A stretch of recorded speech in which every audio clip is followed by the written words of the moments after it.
Tilandira kundomvera pano ndi Panyasa Voice Box ndiye lero tabwerano ndi mawu abambo Bile Banda. Nthawi zambiri Bile Banda akamalankhula zimakhala zovuta kuti mfundo uyimvetsetse munthu kuti mfundo imene abwera nayo lero ndi ya mtundu wanji. Nde komabe pano ndi Panyasa Voice Box timapeleka mpata pano kwa anthu kuti azilankhula zakukhosi zokhudzana ndi ndale kuyesa bwino kwa dziko komanso kutsatira bwino kwa malamulo kuno kwathu ku Malawi. Ndi Bile Banda tiwapatsa mpata kuti alankhule zimene akufuna ndi mtundu wa Malawi. Nde tikamaliza chonde musayiwale kuti mutiuze ndi comment section below kuti mfunde mene mwatolapo kuchokera kwa mawu a Bile Banda ndi yotani. Mutiuza in the comment section below pano Panyasa Voice Box.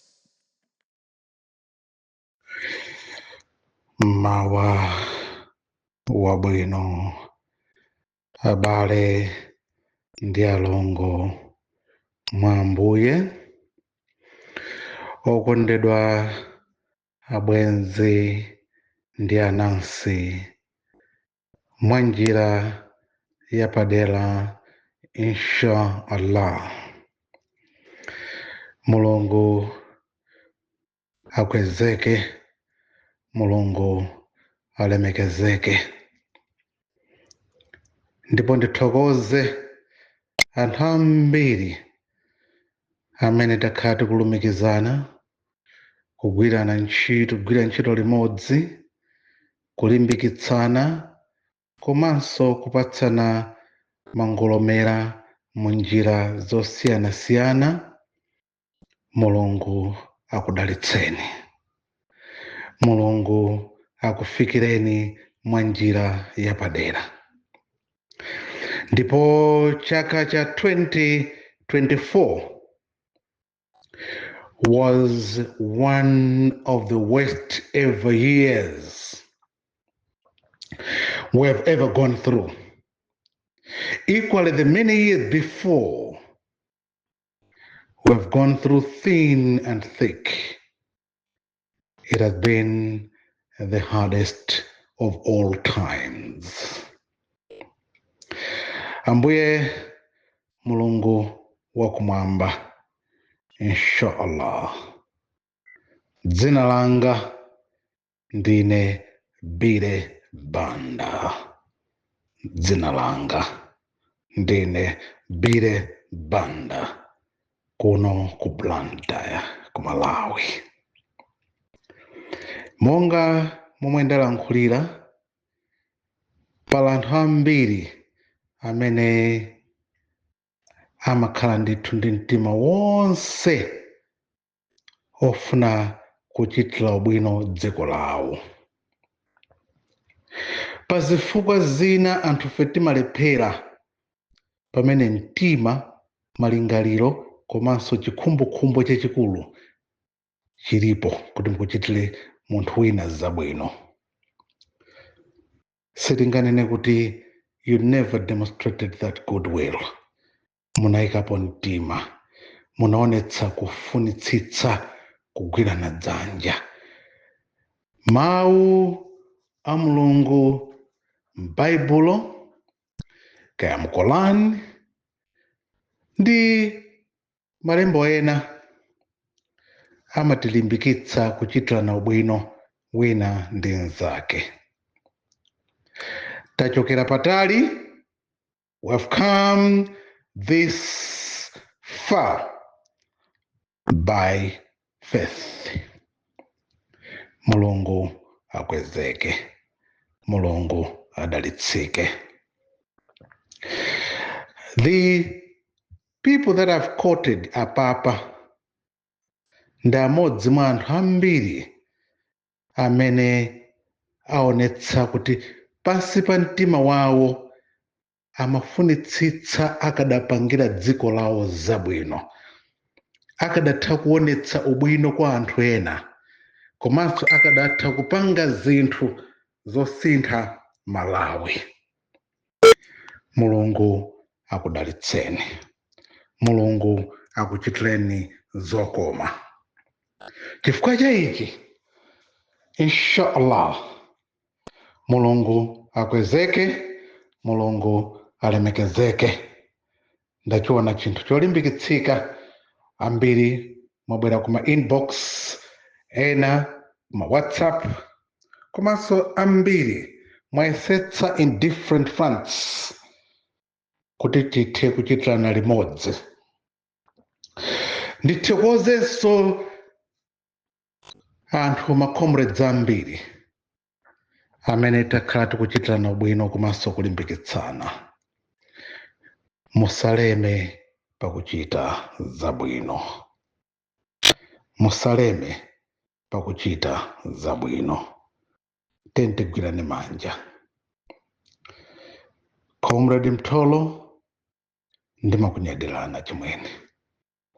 Comrade Mtolo. Comrade Ntanyiwa. Comrade Bon Kalindo. Ngakhalenso Comrade Wabakiri Muluzi Television. Billy Banda is highly indebted to you. My many other comrades and colleagues. Ndisaiwale Norman Chisale. Norman, you are one strong person I will never forget. The year 2024 has been a very hard year. You kept fighting a good battle. You kept on fighting a good battle for the interests of liberating Malawi. Tieni amayi ndi abambo. Tisaiwale kuti ife ndife ndani pamapazi ake a Mulungu. Tisaiwale zomwe wakhala akuyankhula Comrade Rosario. Achimwene, Mulungu akulimbikitseni, Mulungu akudalitseni. The battle is for the interests of every citizen. Cholinga chathu ndi chimodzi. Kuwombola ndi kuteteza Malawi. Kuti Malawi wathu apange achieve the greater goal. Atate Mulungu wakumwamba, tili pamapazi anu. Tagwada pamapazi anu. My brother and friend from South Africa, ndimakukonda, ndimakunyadira. Ndipo the battle that you're fighting for, when I look at the late South African president, former president of South Africa, mzimu wake utse mumtendere. Zima ndikumbutse za anthu ambiri amene amenya nkhondo ndi cholinga chofuna kuteteza kuwombola South Africa komanso African region ngakhalenso kuwombola maiko osiyanasiyana muno mu Africa ngakhalenso kumaiko akunja. Ndipo nkhondo imene mwakhala mukumenya kutaya miyoyo, kuteteza ndi kuchitira ubwino nzika za maiko osiyanasiyana, Mulungu apitilize kuteteza miyoyo yanu. Ndipo ndimalizire mawu awa. Amayi ndi abambo, I want to warn the so-called reverend. He is not a reverend. He is not a reverend. Mbusa Chakwera is evil. He is evil. Collectively, fellow Malawians, tigwirane manja. Comrade Richard Mpepo, you are not alone. Let us come together and fight the good battle to bail out our country. so that the African region, Malawi in particular, Zambian people, Zimbabwean citizens, the war and the struggle that is going on in Mozambique, in Tanzania, and how Tanzania, you've been there and standing for us. Why should you allow now to put the lives of innocent citizens at risk? Madam Samia Suleiman, don't ndimalepera kulitchula dzina lanu chifukwa chakuti pena pake mai wanga munayenera kuzindikira udindo oteteza nyanja komanso kuteteza nzika. The lake that you're struggling and fighting for is not your territory. It is the territory of our country. It belongs to us. Surrender and leave it. Musadzapangenso zibwana mukupanga apadzi mai wanga timakukondani timakunyadirani because of the great commitment. You have come here in Malawi. You have also made good efforts for the interests of Malawi. We are hosting and holding your friends and brothers and sisters here in Malawi, and you are also having our brothers and sisters in Tanzania. Remember,